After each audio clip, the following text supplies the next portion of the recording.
380. You son of a bitch, what did you do to...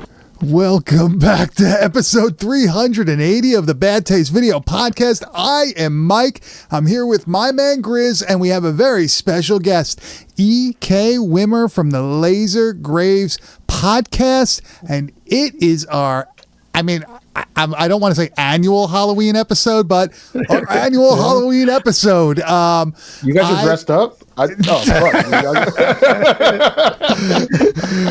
Grizz literally is just dressed like he's dressed like what I assume is his father from the 1986 time period. I am also like EK, dressed as though we are going to the Whiskey A Go-Go circa 1986. Yeah, definitely. But before we get into this movie, let's hit that intro.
These tidings to great Lucifer.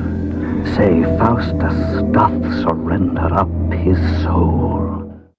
Damn, look at that. Pulling the fucking Ragman alternate title there. I like that one. That's a fucking good one, dude. Do you like that title better than Trick or Treat? I do. EK? I think it fits. I mean, a lot of the European releases use that title.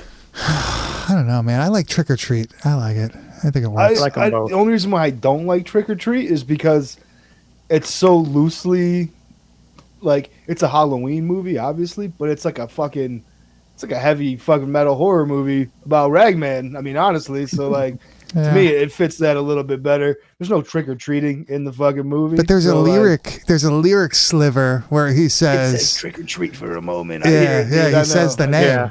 And man, I love that shit. That's like a newscast, But yes, this is our Halloween episode. We're covering Trick or Treat from 1986, which happens to be EK's favorite heavy metal horror movie or favorite horror movie. Heavy metal horror for sure. Okay, so we're not gonna say of all time or anything like that, but it's top 10. You do have a pretty gnarly fucking collection. Yeah, it's the one I grew up with. Like when I was a kid, I was listening to heavy metal as a little kid, and so Ragman, he kind of stood out to me as being that cliche, somebody I could kind of relate to at that age. And so as I got older and I started finding more heavy metal horrors that are now the kind of classics we think of, Black Roses and Hack-O-Lantern and stuff, those are cool as hell. But for me, it's kind of a nostalgia because this is the one I grew up on. And it kind of checks all the boxes when you think about it. It's got a little bit of everything you want from that Satanic Panic era heavy metal horror, so I just started collecting over the years, and anything I could find that was related to the movie, I'd start grabbing it. So it was cool. Is this a movie that you saw like when you were like young or like really? What did obviously really young, not probably like 9 or 10. I was watching horror movies That's really awesome. early. How the fuck did you see this? How did you see this? Older sister. My brother-in-law was he was like a classic like 70s Hesher that went to all the Kiss concerts and shit, so he's the one that got me into it, and so I kind of just grew up with that. So that's I don't know how I saw this. They must have rented it or something like that, because I saw it as an early age, and then I would show people as a teenager, like, you got to see this movie Trick or Treat, and it's that's just a cheesy horror, but it kind of stood the test of time for me. I didn't see this until probably like around high school. I would say Yeah. maybe. Cool. I got it as a DVD from my parents, like in a random, as like a random gift.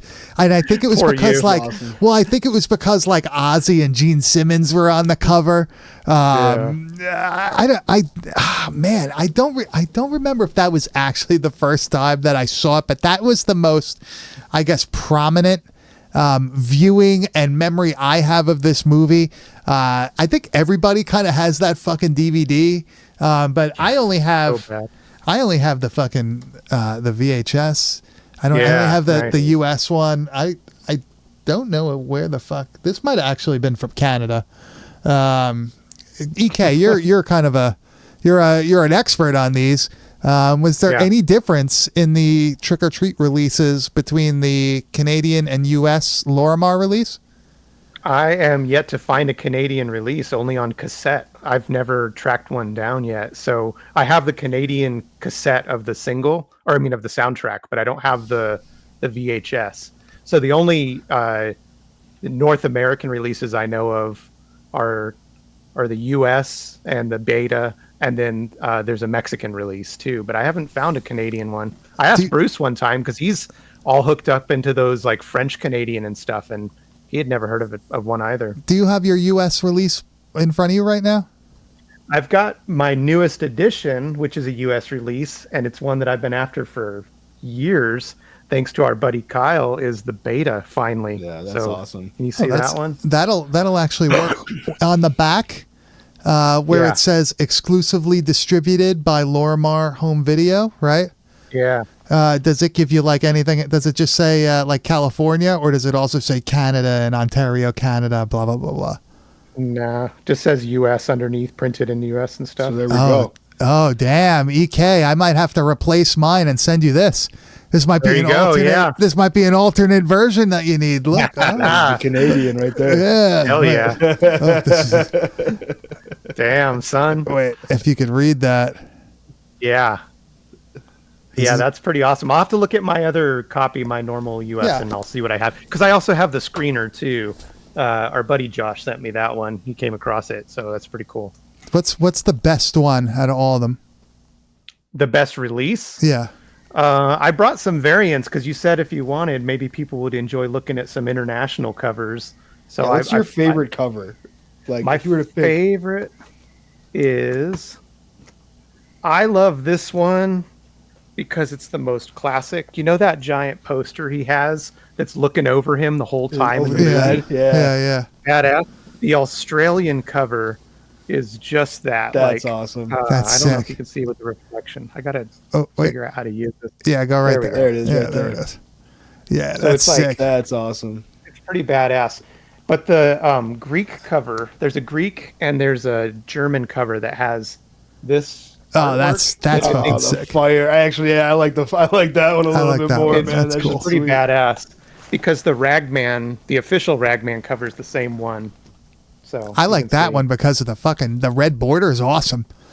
Yeah, That's and really it's got cool. this The yellow awesome Ragman's image nice. on the back. Oh, that's awesome. Yeah, I don't know if you can see it. The gargoyle. That's pretty sick. That's Damn. pretty sick. I fuck with that one. Badass. But Yeah. there's some cool ones, man. The Spanish release is cool.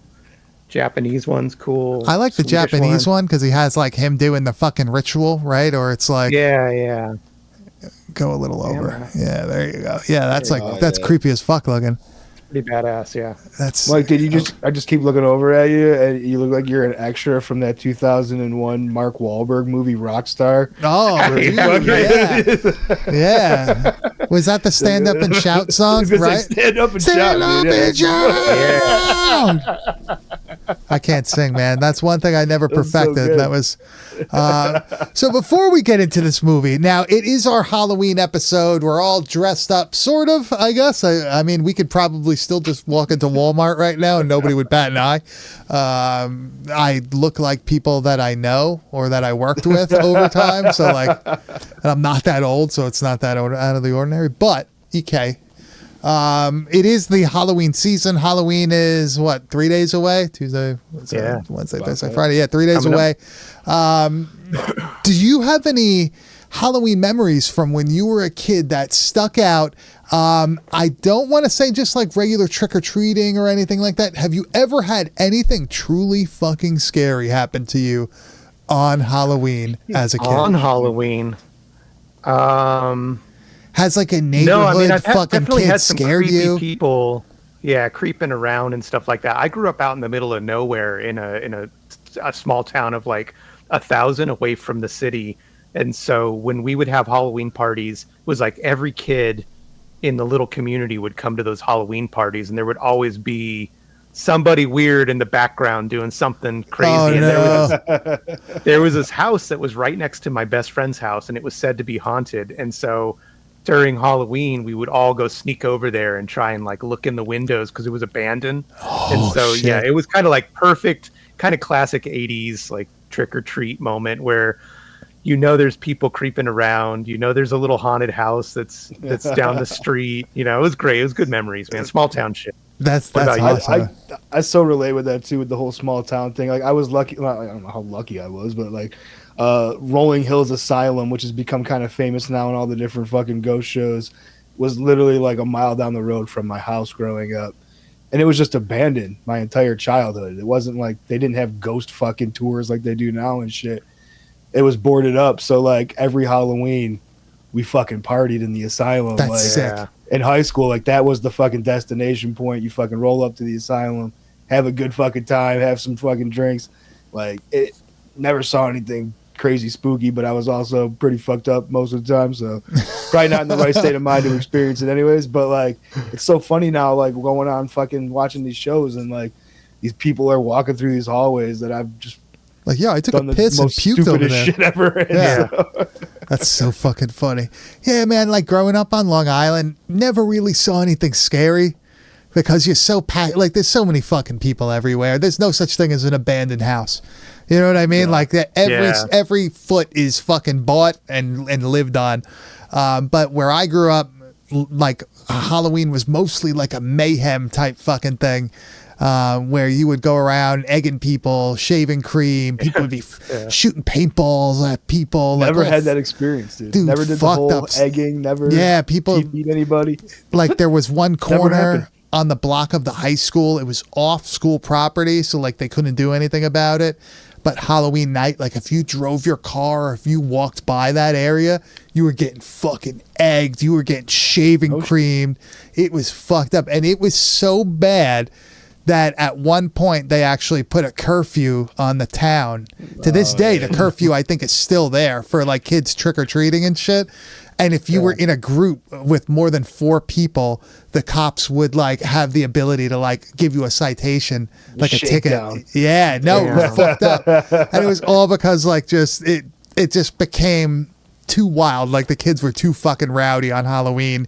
Going nuts. You'd be, hearing booms from like all the parks, kids setting off like M80s and shit. It was wild, man. It was a good time. Like I was able to participate like towards the end of it, but like when you're a little kid and you see like the roving gang of like fucking teenagers, like all wearing like fucking Jason masks and like all sorts of fucked up shit. You were like, holy fuck, like what the hell is this? Like I've never seen anything like it now. Like in the years that I've been living on my own as an adult and everything, I have never seen anything like that. I don't know if maybe kids aren't into that shit anymore or like. Yeah, I think it definitely probably fell off a little bit as far as like. Yeah, or it's like know, because of our like moronic selves, we ruined it for them. Where now they're not able to, like legally speaking, they kind of don't have the ability to,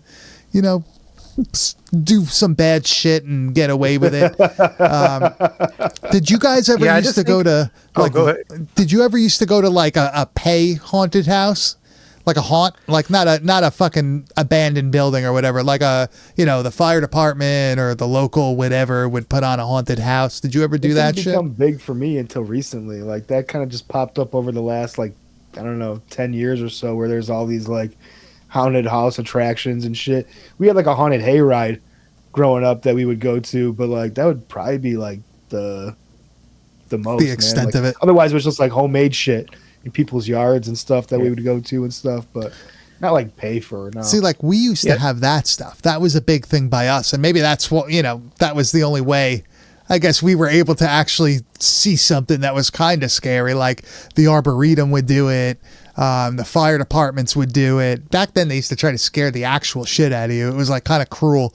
Not compared to now, where it's just more family friendly, I guess, or whatever. But I used to love that shit. I haven't gone in years though. I feel fucking terrible. It's not really my thing now. I don't really get into it. It's so Plus, they're like expensive. $60 to go to a fucking haunted house attraction. To be honest, dude, like if I wanted to I would just take a ride around where I live right now in the middle of the night, and it's scary as fuck. Like just go through the fields and the farmland. Fuck that, bro. It's scary as hell. We had haunted houses that were like in town, but I lived, like I said, outside of town, so we didn't want to pack everything up and somebody drive us all the way in there. We had a place called the Potter's House, which was some strange religious group that would throw on one of those haunted houses that like sincerely tried to scare people. That's awesome. Scare you into Christ. Mostly it was just us kids hanging out, in our little neighborhood. And like my favorite memory, I think, ever of Halloween growing up, especially in the mid to late 80s for me as a kid, was I was into Freddy Krueger, of course, like every kid my age. So I was probably like 7 or 8. And my grandpa was jack of all trades, kind of classic, Dust Bowl era dude who built his own house and he could do it all. And I remember telling him, I want to be Freddy Krueger for Halloween. I know where this is going. All right, well, I'll help you with your costume. And like Gramps, he delivered, dude. So he took me out into his work shed in his garage, and he used the lids of cans, like a can of beans or something. He would take the lids off of them. And then he used a hammer and he chiseled out the nails out of the tin lids so they were actual metal. And then he sharpened them up. And then he took an old leather work glove and he cut the fingers and he super glued in the actual metal nail. Shit. Yeah, man. He handed me that and I was like, Gramps, this is amazing. And I was running around my little street with like a working Freddy glove that my grandpa had made me. And I remember like using it, like on part 4 when he's like, let's suck face, and he's cutting the apple with it. Yeah. I remember I used it to cut one of the apples, and I was like, this is the best Halloween costume ever. You look over, he's got like meatballs on his fucking it was amazing, man. Like, man, I miss him, man. He was a good dude. That's fucking awesome. But guys, we're here to discuss a heavy metal horror movie from 1986, Trick or Treat.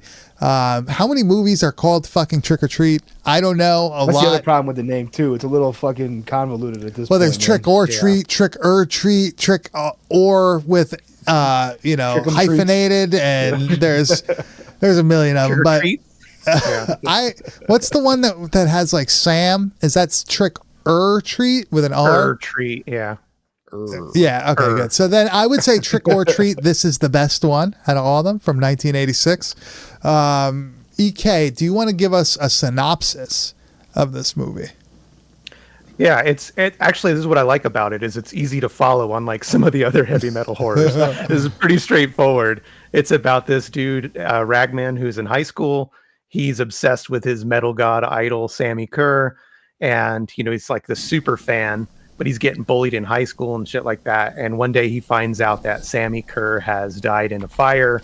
And so devastated, he goes to the local radio station where he's friends with the DJ. And the DJ's like, hey man, I happen to have the very final recording, but I'm only supposed to play it at midnight. And what we find out is that recording is not just any recording. It's kind of a satanic ritual. I mean, you couldn't ask for a better setup and plot. It just mayhem, ensues with an awesome soundtrack, and it's just packed to the brim with like classic 80s metal paraphernalia everywhere you look, like in his room especially. I want that dude's record collection, it's like amazing. I know that whole fucking wall, man. Like, yeah, so the Impaler record is awesome. The cool thing about this movie, particular to me too, is that like the time period of it, being 1986.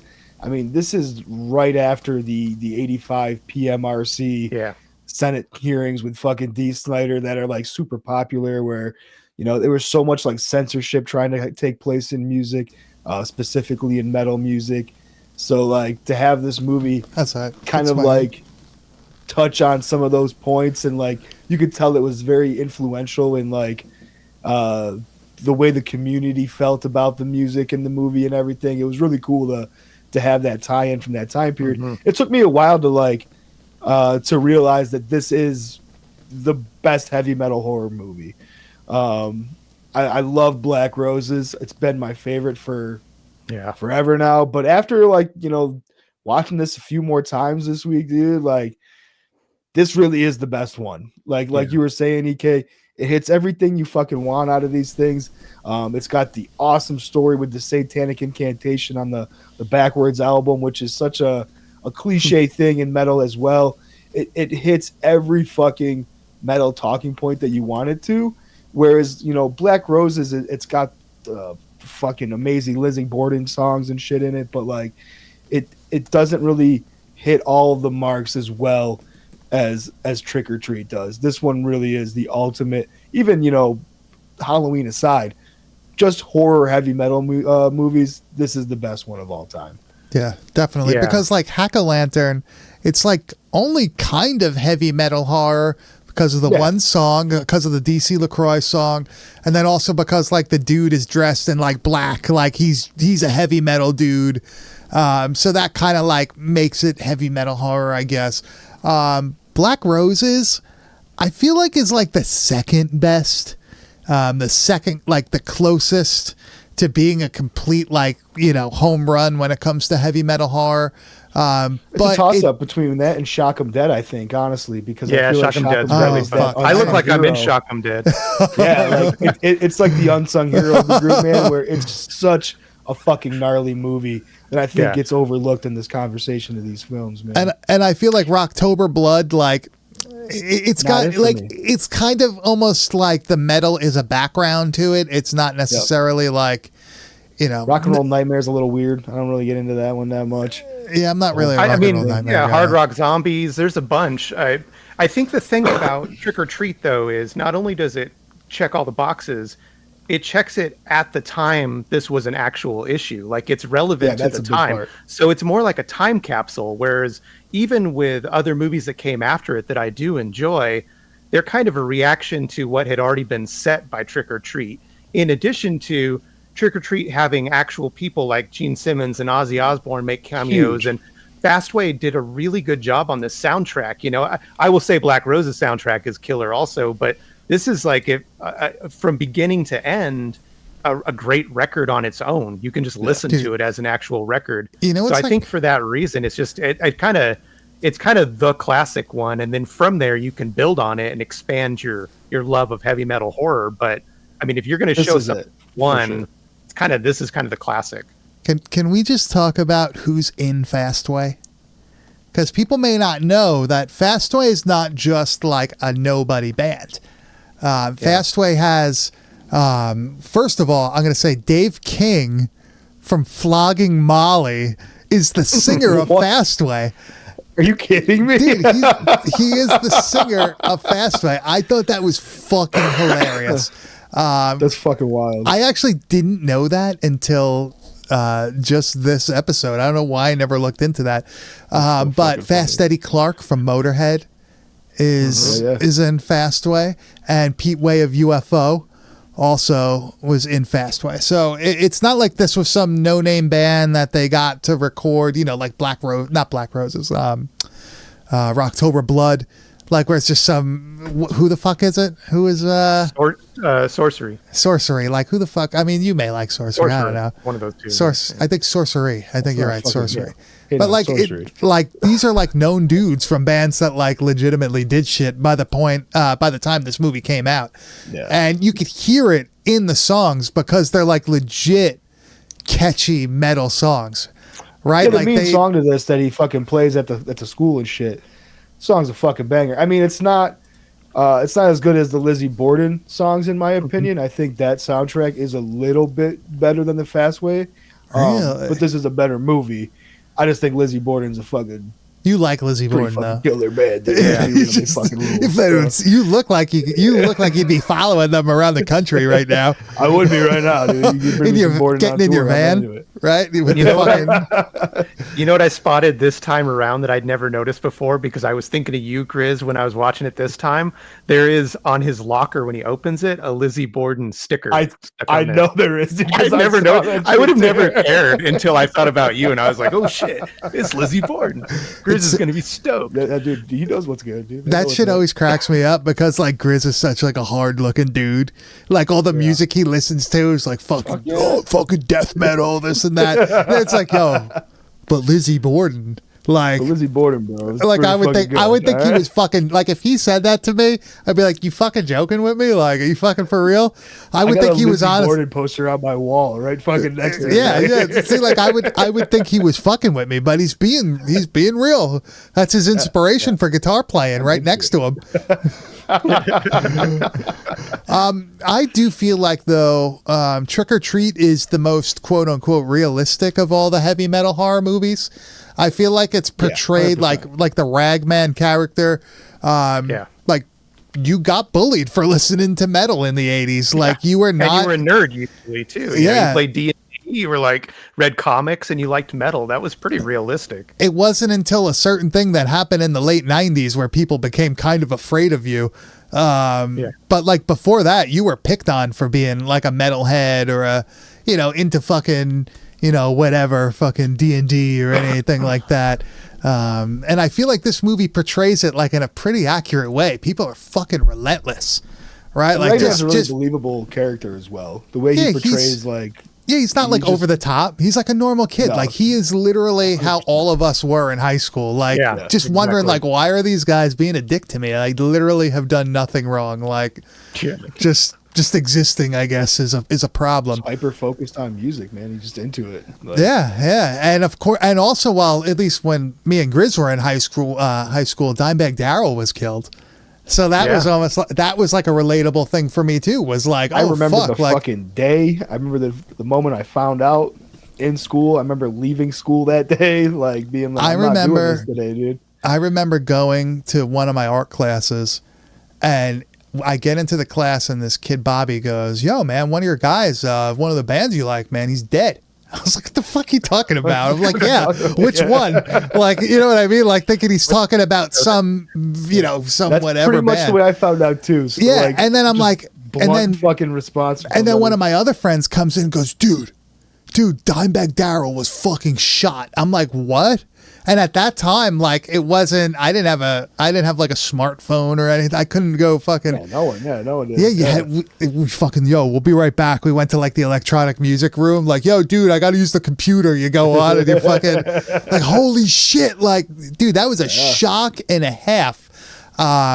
Obviously, he was in Damage Plan at that point, but for us, like, we were all Pantera fans, and I was a guitar player in high school. Like, I loved him as a guitar player. I met him in high school, like, literally right before this happened. I have a picture know with him him. too. I hung out with him. Yeah. Yeah, see, They played Buffalo the night before he was shot, man. yeah, That so was, like it was a night before. shock for us, and that was the first time, at least I remember, of like a musician dying or whatever in like a fucking sudden way of a band It that I affected really, me, for that sure. that directly affected me, like a band that I liked, and it wasn't something that happened when I was a kid before I listened to the band. It was like no, like at the height of when I was however old, fucking playing guitar, trying to learn Pantera songs, like so like a guy like Ragman, when you hear that your like idol metal fucking guy that's getting you through the day passes away in some freak accident, you're like, how much worse can life get for me? Like, you don't realize it's just high school. You know what I mean? And, Like, it's, is it just me or they kind of like set it up in the movie where his death is kind of suspicious? Like he's at this like Senate hearing very much just like Dee Snider was. Yeah. And he's like telling these guys to go fuck themselves basically. Oh, you And think the next day CIA he got him? dies in this like you think the CIA got to hotel him? fire. I feel like something they gave him the old fucking heart attack gun in the fucking hotel room. That was the old deal. So. Dude, that fucking hotel fire shit is fucking insane, though. It's a cool Yeah. scene. One thing I wanted to say too, when we're on that topic about this being maybe a bit more realistic for the time and Ragman's character is I like that they keep his best friend as a nerd because Yeah. for me personally speaking, I relate to that because we kind of get into metal as kids, but our friends don't necessarily. You like find other metalheads after you're into it. Your Yeah. friends don't usually go along with you. And so when I was in like grade school going into junior high, my friends that I grew up with were all still like nerds and read comics and stuff, but they didn't listen to metal, but it didn't mean that we didn't hang out. So that relationship, like it's really relatable to Seems me genuine. is like, you can tell he's just kind of grown into this culture and this scene, but he's still got his like family behind him, his friends, instead of it just being like a bunch of metalheads as though they've always been cool. I think that's a little bit more relatable too.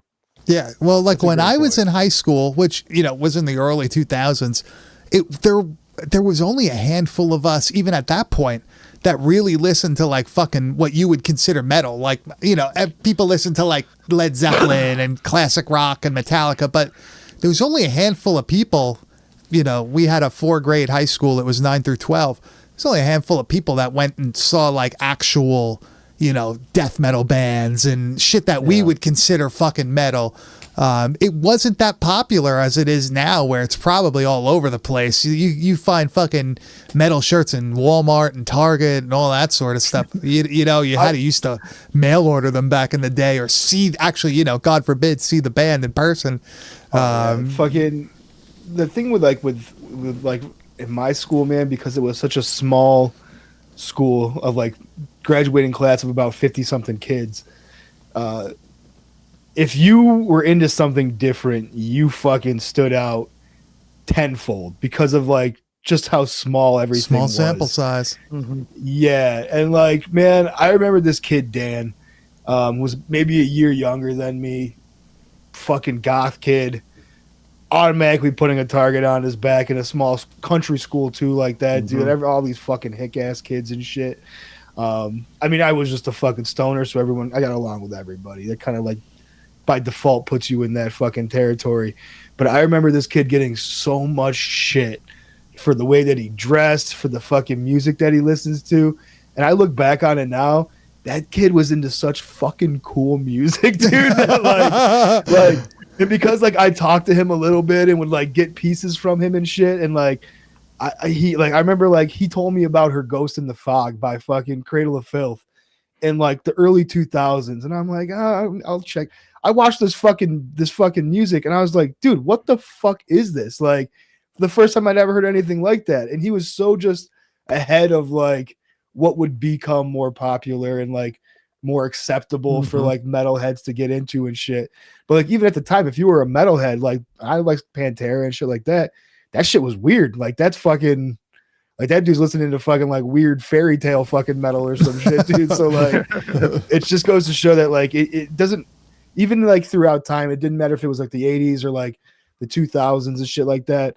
There was always like some niche fucking type of music that just kind of put you in this target zone of being different, and just like the culture that went with it, the way you looked was just different because of that. And I think that like whole goth, like probably like in the 90s and shit like that with Manson and shit like that was probably a very similar thing for those kids. I can speak to that too. Like that was kind of my story arc, is that by the 80s, like the late 80s into the early 90s, classic like heavy metal, all the Priests and Maiden and stuff like that was starting to die out in the mainstream, and a lot of people were going to grunge, and I just was not into that scene at all. So I naturally went over to the more kind of death rock scene and goth scene, getting into things like Christian Death and Bauhaus and stuff like that. So I basically was just trading being the outcast as the little metalhead in junior high into another, into like different ministry and shit like that. Yeah, I just took it through high school too. But my life was defined by the music I listened to. I was in bands from the age of like 13. So I didn't give a shit if people wanted to push me around or call me gay or whatever you want to do, because I was listening to what like worked for me. I wasn't just listening. Yeah, I was like living my life, and looking back on it, that's how it was. You try to just get through the day, and that's what I think was cool about this film in particular is like, yeah, like Mike said, you know, he's just trying to like navigate high school like we all are. You see the And struggle. yeah, For sure. and then he sees this opening of like, oh, maybe I can actually get some revenge on all these, you know, assholes. And then it goes too far because you're dealing with a satanic ritual that, you know, has got bigger, loftier goals than giving kids wedgies, you know. So I really like when he goes into like the shop room, and he so Ragman starts hearing Sammy Kerr over this fucking record, right? And it's starting to give him fucking Gene Simmons. Yeah, he's giving what the hell is his name? Nuke or whatever? Yeah, he does a I gotta great tell you, job. that's the Man. most fucking normal Gene Yeah. Simmons has probably ever looked in his fucking life. Also, Yeah, That I agree. he's good. He's good in the role. he's great. Yeah, But these bullies, like they're fucking with him and all that stuff, and they end up he ends up in a shop room because this thing is talking to him. We'll get into more of the other clips after this, but Sammy Kerr's spirit basically turns this lathe on and almost kills this motherfucker, right? So let me run this clip here. And this dude is a very stereotypical 80s bully also, which I think is a really funny thing that they use in this movie.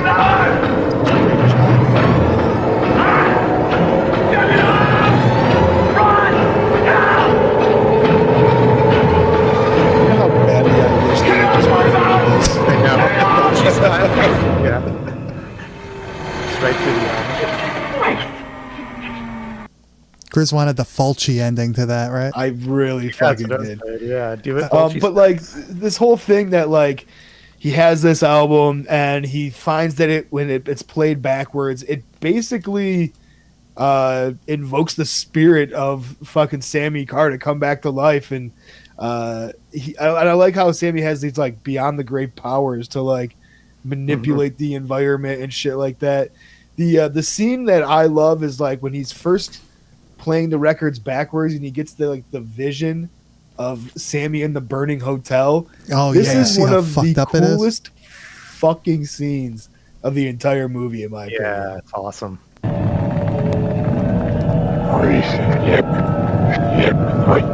I love the album being played backwards, the way that it sounds. It's fucking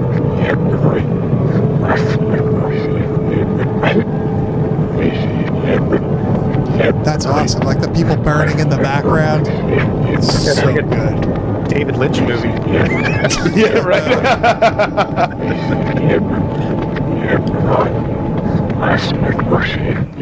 They're just wondering what the Yeah. fuck did I just watch? I love that shit. That's such an awesome scene too, because you see like he's starting to kind of like lose it, or is he? Like, is it real? Is it not? Like, what the fuck is going on? I do like that the record being played backwards is actually the thing that's like coaxing the spirit out of hell or wherever the fuck he is. Yeah. I think that's a really good play, because that was always like the urban legend, right? You play the Ozzy fucking record backwards and it's going to tell you to do something fucked up. This one, it actually does. And I know we're doing clip after clip at this point, but when the album like first starts fucking going crazy and it starts like, it looks like it's melting. I thought Pepsi's this was fault, honestly. What? This is what happens when you mix Pepsi and electronics. It's a bad combination. But this Yeah. very much reminds me of A Nightmare on Elm Street, where this movie also is very A Nightmare on Elm Street-esque. Sammy Yeah, it's Kerr, got elements for sure. Yeah. yeah, he's very Freddy Krueger-esque. But I feel like this scene specifically reminds me of something that would happen in an Elm Street film. Like that, with like the fucking... The speaker looks like it's growing something. Very Videodrome-esque.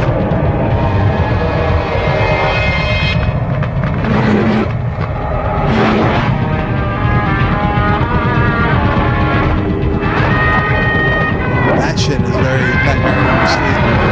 The face coming through the speaker grill. Spooky. That's awesome. What I like about this movie is that it's not necessarily like even scary or creepy or anything like that, right? Like it's kind of just like There's something about it. It's like a very comfortable watch. It's I got some almost, like, moments. Yeah. it does have its moments, and I feel like I'm kind of rooting for like. It's weird because I'm rooting for Ragman the whole time. Like that's who like I kind of want to be the winner and all this, obviously. But like at the same time, I kind of rooting for Sammy too. Like, and then there's like this part. There's this whole thing where like Sammy's working against fucking Ragman halfway through, and that fucking sucks for me because I'm torn at that point. So it's a tough watch, man. I'm emotional about it. It's that one gets you. Well, I think one of my favorite scenes in the whole movie that's actually is a little scary, especially when I was a kid watching this, is when he first really fully comes back in Ragman's room, and it's really darkly lit, so you can only see kind of part of his face. Oh yeah, and he's just walking around really slow, and it's creepy, man. It's really the whole mood of that is not a comedy at that point or anything. It's just kind of creepy, and you don't know why he's there or what he wants, and you realize that you have no control over this creature now that can kind of come and go as it wants. And it's just that whole set design of his room, and it's always got that poster of him looming, like staring down at him, the way it's lit up like an altar, like a church altar. It's just, does it hurt you though to watch him tear down all those posters in his room that are probably worth a ton of fucking money now? Oh, I know. Oh my gosh, dude. That Aussie blacklight poster. Yeah, I know. Oh, that's what I saw. I was like, don't rip it out of here. Well, speaking of Ozzy, he's in this movie. And that scene you're just talking about, that's one of the cameo scenes. We actually have that here.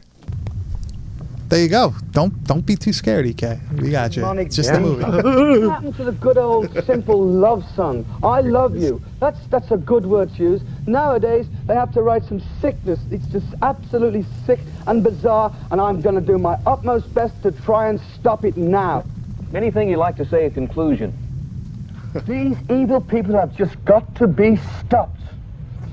Oh, damn. See, that's a very Freddy thing, like to take out a digital Ozzy in that sort of way, like through the TV screen. But cool, like man. The way that his room is lit is like fucking scary as hell. Looks like he lives in the fucking attic, right? Yeah, the room design adds so much to it because there's like those there's wall space behind like his walls, kind of like a thing. I don't know if that makes sense. Where it's like his walls are made out of just like 2x4s, with no unfinished. Like drywall on them. So there's hollow spaces behind his walls that like a lot of lighting and smoke comes out of in like those scenes. So it definitely adds to like the vibe of it. So you know what I also like when the bully confronts Ragman at his house. And he's like, just fucking stay away from me, man. Like, what the fuck? Yeah. I always thought this was cool because when he's like, when he's threatening him and Ragman's kind of like talking to him or whatever, you see like the jack-o'-lanterns, like the flames in the jack-o'-lanterns are kind of so subtle, surging. This is one of the coolest looking fucking scenes in the movie. Yeah, dude. Like it is, and the way the jock is like. His acting is so good and believable that he is like freaked out at this point about what this dude's getting into. Because he just saw his girl like orgasm in that car before she fucking melted. So like he was probably pretty freaked out. We don't have a clip from that scene, but that's pretty fucked up when she's listening to the fucking tape and like the demon basically fucking fries her. That's some fucked up shit. But this is a cool scene here. You son of a bitch! What did you do to her? What the hell did you do to her? What do you mean, Sam? She's in a fucking hospital, man. You could have fucking... I can't believe she's alive, to be honest, after that. Chris, would you have backed away, man? You did something to that tape. Yeah, dude, I don't know what you did, but you're getting into some weird fucking shit, man. That's what I would have said, and I just want you to stay away from me, okay? All right?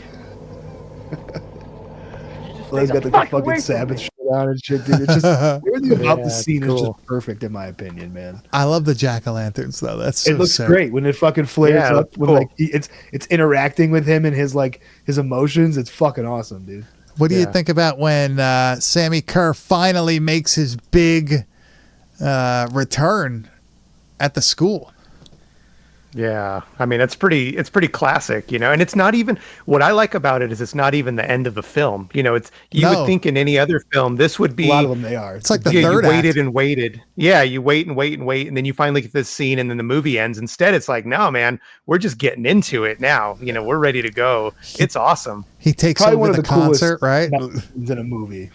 Yeah. I would say as far as Imagine being at a concert where you think it's a concert.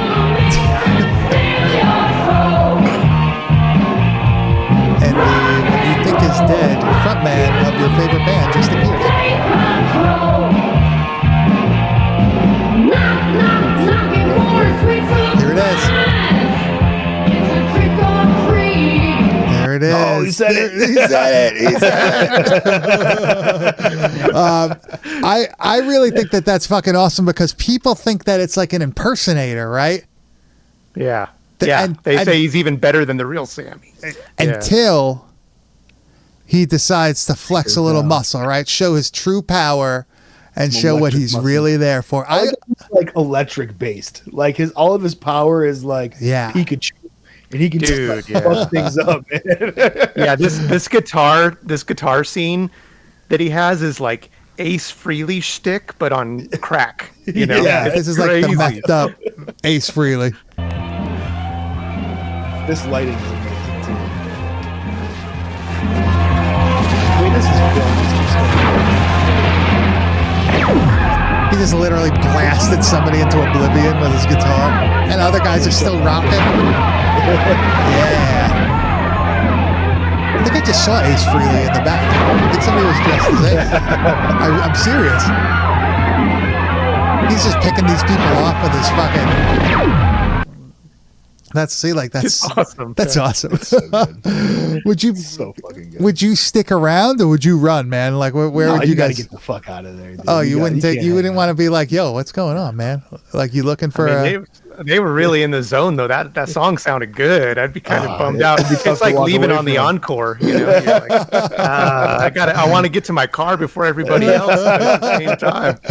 EK, would you keep drumming though if you were playing drums there? Oh, would you hell be yeah, like, yeah, yo, I for think I'll sure, live man. because I'm keeping time. So I think Yeah, you gotta Think I'm keep good. time. You want to fuck up fucking Sammy when he's doing his Yeah, thing. you don't dude, want to you're a mess with him, target. man. It's This so- does have a little bit of I don't know if it was intentional or not, but this gives me that vibe of later you'll see in Black Roses the same idea of like kids in the crowd getting like picked off like that. It's cool, it's this idea that you're bringing them to you to kind of worship you, and then you're just being able Feed to on do them whatever you want almost. to them.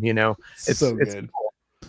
So after this really does happen.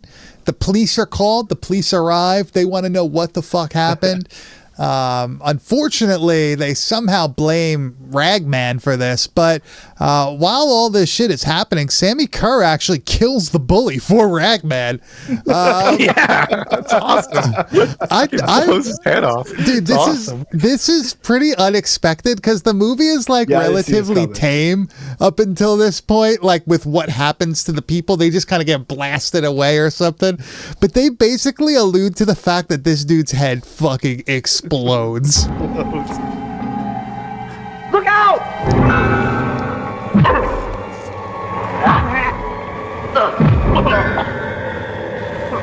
He like picks him up by the throat and then sticks his finger into like the electric socket. I think he can stick it. Yeah, he basically just pops his head like an electric balloon. And Ragman just runs away like, well, I didn't see shit, man. I'm out of here. Ragman this gets blamed scene, though, for this, though. What I like about this scene is it points out the way Sammy Kerr's character is designed, which is there's no reasoning with him. He's not going to be swayed. Like he just loves to kill, and he's like back for fun. And that scene in particular is him just having fun. It does have Freddy vibes because he's kind of improvising on the spot with this outlet, knowing that he uses electricity, and you realize just how like evil he is and how much pleasure he takes in torturing all these high schoolers. There was no He doesn't care hesitation. at all. Yeah, no hesitation, Yeah. which I think makes him a cool villain, and he can play guitar. So hell, is man. sick. Yeah. So one thing I don't like about this is that which kind of makes sense, his, I guess, kryptonite would be like water. And at one point they catch him in a toilet. And I really think Yeah. that kind of it diminishes the character a little bit for me. The little fact that bit. like you're sucked into a toilet. I don't know, man. EK, as the resident expert of stumbles Trick or into a Treat, toilet. do you think they could have foregone the toilet scene? Yeah, I think it was a shitty decision. Oh, No, God. yeah. But they had to introduce the idea that water was a problem. So Yes, they had to do the gremlins thing. So he trips into the toilet bowl, and it short circuits him. And then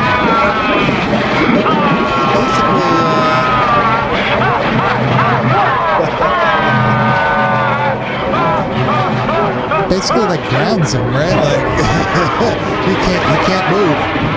But then when she flushes the toilet, it like starts sucking him down. So I don't know about that. Yeah. Man. I don't know. Here's what I'll say. Like the shitty pun aside, what I will say is I think it's cool that they have a kryptonite that he can be or slowed down by water. What I don't like is that it holds him captive for so long. I think that's really weird. I think he should have been maybe like a little splash, and that would have given him an idea of how they could stop him. But the idea that you can just flush his hand and it's gonna trap him for a while, that doesn't, I don't know. I didn't. That is it, but it's funny. It's all pretty campy to begin with, so I can't be too mad at it. I did like though that you see like in the upstairs bedroom window, like the light flickering from him being electrocuted or whatever, short circuiting, and then it stops, and that's how she knows he's coming, is because he's done. Yeah. Being sucked down a fucking toilet. I also like the fact that the cop is also basically exploded into nothing, right? They just have his Just like the boots, they have like his smoking boots, and they end up taking his car. That's how they try to get to the so corny. yeah, that's so good. Yeah, that's just like a wild thing. They realize that like Sammy Kerr wants his record to be played at midnight so he could be spread everywhere. He'll then be completely, just unstoppable. And they need to steal this cop car to get to the radio station to stop this from being played. And it's a great scene that we don't have a clip of it, but there's like a really cool scene where he's like doing all that. He's with his girlfriend, and like the fucking thing is playing through the radio, and he's smashing all the fucking radios in the house. Yeah. And they're all like coming on individually to fucking like play this shit. Try to Just, tune to the radio franticness. station. It was just fucking awesome the way that whole thing Yeah, plays it's out. cool. He hotwires the car, but then as soon as he does, it fucking goes to the radio station with him. Yeah. And the car Dude, takes off backwards. The car trying to kill him because Sammy possesses the fucking car. That whole scene is insanity, dude. It's It's so cool, good. man. I like that he like rips the radio out of the police car. That's how he's able to like kind of get around that. But he does end up making it to the radio station. They realize Nuke isn't there. It's actually a recording. Is that how it was really done back in the day? Probably not. In 1986, I feel like somebody would have fucking like a DJ would have been there for a Halloween Definitely night been thing. there. Yeah, I don't think it would have been a recording. But they realize that it's like in Ghostbusters, where the museum is encased by the ectoplasm, that like this recording studio is now encased in Sammy Kerr's electric force field. Yeah, it's gonna take you out. But of course, our two main characters have what everybody needs to save the day, and that is plot armor. They manage to basically concoct a scheme to draw his force out of the radio station into the car, and then crash the car into some water. So then she could then smash the shit in the radio station. So that stops the recording, It all right? makes perfect sense. I don't know what You know what I love? There's a Damn. subtlety in this scene, and I can't remember the exact quote, but he's like trying to get Sammy to come through the radio in the car so he can lure him out. And Sammy's not falling for it. And he's like, "Come on, man, you suck, blah, blah, blah." It's the moment I think he calls him a poser or something like that. And Sammy's like, "Oh, hell no." That's what got him, was calling him a poser. Yeah, somehow this all works. And Ragman even gets a one-liner in before he plunges the car into the river so his girlfriend could then smash up the radio station. Imagine he just goes back into time. He goes to fucking... It's Back to the Future. Look, see? He hits the water. He wakes up. He's in the Wild West. This is just so uneventful, though, for an ending. I do have to say that it's kind of anticlimactic for Sammy Kerr. Yeah. Like, I would have liked This movie's for them so to... fucking good, and it just kind of ends with this bloop into the water. Yeah, he just like poops him into the water, and she smashes the shit. It just works. It's too clean of an ending, you know? And then he fucking, like, you know, puts the record on, and he says, you know, good morning, sleepyheads, or whatever. Like a fucking 50-foot tall Sammy Kerr to emerge from the water. Yeah, dude, over the studio, just mayhem. Yeah, like, give me a cool fucking ending. Yeah. But like, they didn't even do the thing where like, oh, there's another tape or another recording or something. Like, oh, at the very end. Yeah, like it's not over. Like, come on, they got to do something like that. Or the dude at the fucking hospital has the tape that the girlfriend listened to. I would have liked it if at the very end you see fucking Simmons in the Nuke character having another copy and like winking at the camera or something as to being like he's in on it the whole fucking time too, because he gave him the fucking copy. He's not at the station at the end. It's a recording and shit. He's like, it'd somewhere. be cool to tie him as like an implication to him being involved in it the whole time. He's somewhere else playing the fucking album. God. Well, that was Trick or Treat from 1986. Quite possibly the best heavy metal horror movie of all time. I just wish we had like a heavy metal horror movie of this caliber, but it was fucking zombies, like a Return of the Living Dead, but for metal instead of punk. Like, I wish we had that, man. And if somebody can, and I'm not talking about like, you know, Darkness or a Brian Paulin film where, you know, the music is metal. I'm talking about like, I need content. I need content. I need the band to be the fucking zombie shit. I need also, you know what I mean? That's, I don't know. Like there was Deathgasm, but that's not what I really want. I don't know, man. Like death metal zombies. Yeah. It needs to be like a higher budget version of that. Like a really over the top one. Yeah. I need like a zombie demon movie that's metal based. That's what I need. We'll see. But you're working on that. Yeah. EK, give me your final thoughts on Trick or Treat. I mean, I just think it's a fun rewatch. I think a lot of the heavy metal horrors are fun to rewatch, but I think this one is the one that you can really kind of show a wider audience and get them into horror in general, but also what it meant to be, you know, listening to heavy metal in the 80s. I don't normally do any kind of plugs for Laser Graves, but Grizz had mentioned the whole Dee Snider trials and stuff like that. We did a whole deep dive episode I know you got on that, and it is really cool.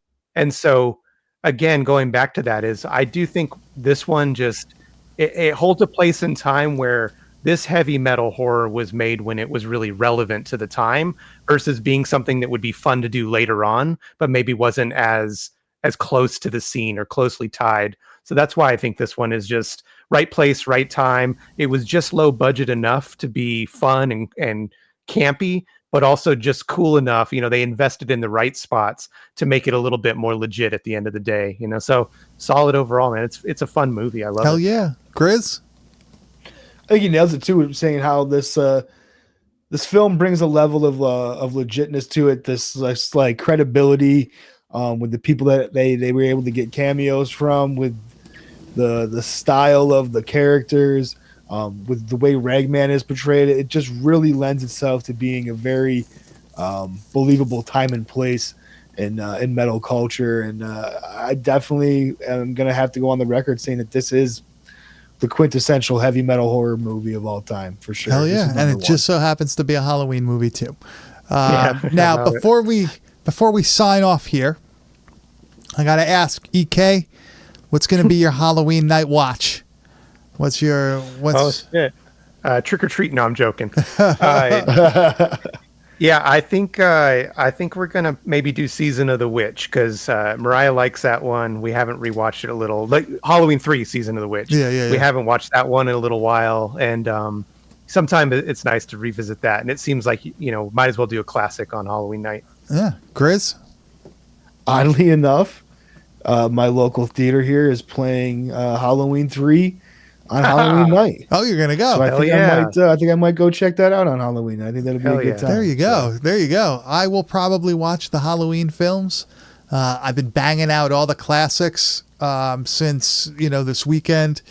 It's that time. Just put one on one after another. I watched the Criterion Night of the Living Dead that's on Netflix, and that is an awesome fucking release of that movie. Yeah. I highly advise everybody check that out. If you haven't seen it, it's like you've never seen it before. It's really fucking cool. It's so cleaned up. Yeah, I just It's watched that beautiful. Criterion version. Yeah. It looks incredible. That's why I watched it, because you commented the other day about it that it looked really good. So I was like, oh fuck, and I put it on. I couldn't believe it. It looks freaking great. Wow, it's like a different movie almost, man. It's really good. It was redone by the George Lucas estate. That's who I guess funded the refinishing of it. But it looks fucking awesome. I highly advise everybody watching that. As I get older, I like the original Night of the Living Dead more and more, but I still fucking love that remake, and that's a perfect Halloween movie also. 90s remake rules. Yeah, that one's gonna go on at some point too. But we're only a couple days away, so I gotta start cramming them in. All right, but EK, where could they find you on the internet? Plug anything that you want to plug. You can follow me on Instagram at EKWimmer, or you can check out our podcast, Laser Graves. Or if you're into what I'm doing music wise, it's kind of like death rock goth stuff. You can check out Blood Relations. I'm working on a new album right now. But Hell yeah. as always, dudes, thanks for having me on. I love it. And this is always a fun one to talk about any time of the year, not Hell just yeah. Halloween. It's just a cool movie. Well, we always That's cool to have you on and not talk about a Polonia film for once. Yeah, it is kind of weird. I was gonna say it's too bad that we didn't, because this would have been the first year that EK and I both didn't have a beard or long hair, so we could have been Could've Mark done and it, John yeah. Polonia for Halloween. Made it happen. Maybe next year, we'll see. Maybe, I don't know, man. EK, you going back to the long hair, dude, or no? Yeah, I'm definitely growing it back out. That was it. All right, maybe. How about this? We do a Feeders 2 Christmas, and we all dress like a Polonia character. There we go. I'll dress up like you had me at Yukon Polonia. Cornelius. Yeah. Yeah. What'd you say? What, Chris? Just be Santa Claus, bro. Be Santa. Just be Yukon Cornelius from Rudolph. That dude. will It'd be work too. fucking- That will work too. But next week, which is, I'm sad to say, the first episode of November, we'll be out of the spooky season, but things will always stay fucked up here, so it's okay.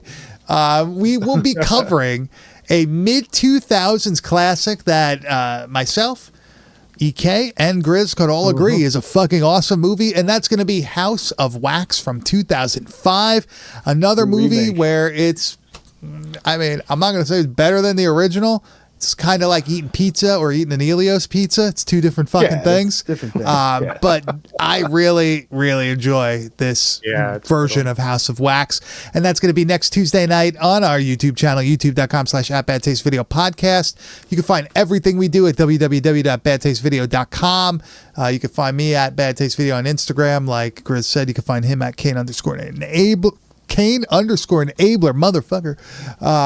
But That Jerry Garcia. That fucking. I love that, dude. We're gonna bring you back as we'll do a fucking Grateful Dead episode too. That'll be. We're gonna dress like Bob Weir, but now with the fucking hat. No, and you everything. would do a good Bob.